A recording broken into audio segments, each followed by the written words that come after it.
The Tevis Cup, the biggest and most difficult horse endurance ride in the country, is coming up soon, July 16th.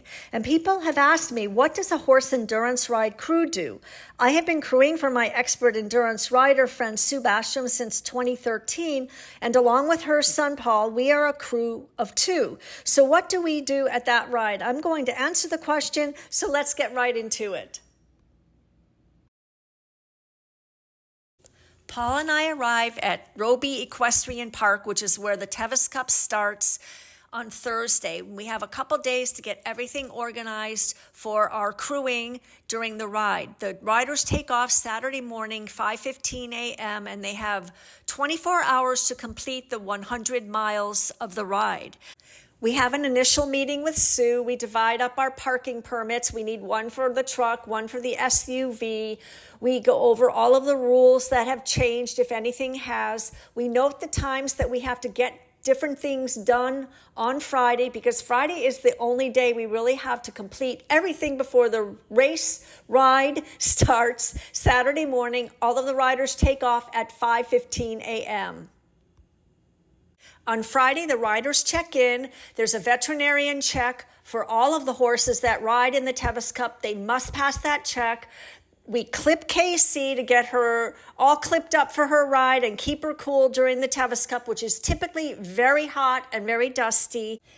We attend the mandatory rider meeting and crew meetings on Friday, and then we spend time separating all of the supplies and the feed and the mash, and we label everything. We load the rental SUV up for the first checkpoint and 1 hour hold, and then everything else goes in the truck and the trailer. And then Sue on Friday typically will ride Casey, getting her a little limbered up and just ready for Saturday. It's always good to take that last ride on Friday.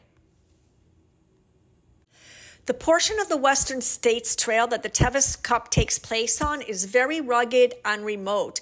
There are 17 checkpoints that the riders go past. Some are vet checks, some are hold, some are water only. They are all staffed by volunteers. It takes something like 800 volunteers to pull the Tevis Cup off. And there's a checkpoint captain, and then there's checkpoint volunteers assigned to every single spot. So there's always somebody there to help the rider with whatever they can possibly help them with. And then the crews can decide which are the main checkpoints they can go to depending on their size. On Friday night, our crew splits up. I drive the car with all of the supplies for the first 1 hour hold checkpoint, which is Robinson Flat, 36 miles into the ride. But the only way to access it is to drive all the way down to Auburn, California, turn around and drive 65 miles north on an access road to the trail. So I stay in a motel. I get up super early Saturday morning. I drive up to Robinson. I sit on a line of cars waiting to get into the checkpoint as soon as the Tevis Cup committee opens it up, and then I can get in, get our supplies out, and set up our first checkpoint campsite.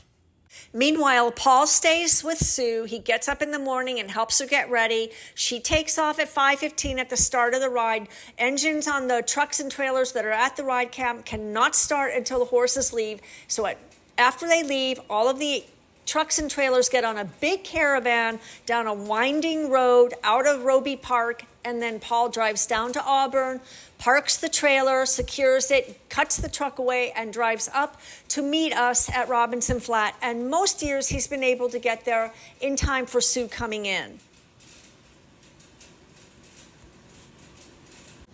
After Sue and Casey leave Robinson Flat successfully, then Paul and I gather up everything, clean our cruise spot completely.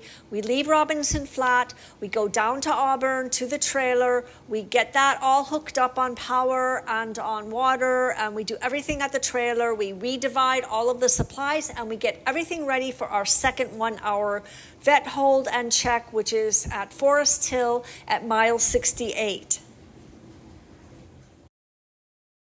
Paul and I get over to Forest Hill checkpoint pretty early because we try to find a really good place, a spot for the crew. We try to get a spot in the shade if at all possible. And we usually have a pretty long wait there, but it's a great town actually that the riders go through, and there's a long residential street that all of the riders ride up to the checkpoint, and they get cheered on by the people that live on that street. They come out with water, carrots, they have Tevis watch parties, they know the ride's happening, and it's really uplifting for the riders and the crews who by this point are pretty tired and hot. The routine at Forest Hills is the same as at Robinson Flat. We meet Sue on the road, we get the tack off, we get water on the horse, we cool the horse down, we get the time in, we get the pulse checked, and we go to the vet, and then the rider and the horse can rest. We get ice boots on, and at that point we also add glow sticks to Casey's breast collar because the rest of the ride for Sue is going to be in the dark. When Sue leaves Forest Hill, there's still 32 miles left to the ride. So Paul and I go back to Auburn to our trailer, and we get all of the supplies organized for Casey coming into the finish. The horses come into the overlook, they get their time in, and then we walk down to the stadium with our rider. The riders ride under the Tevis finish banner, and then the tack can come off the horse, and we get the horse over to the vet. All of the horses have to pass a final vet check in order to get their completion. Then we can take Casey back to her stall. Usually by then it's early in the morning, and we try to get a few hours sleep, but on Sunday there's a lot of activities too. We walk Casey a number of times. There is a best condition competition. The top 10 finishing horses compete for best condition.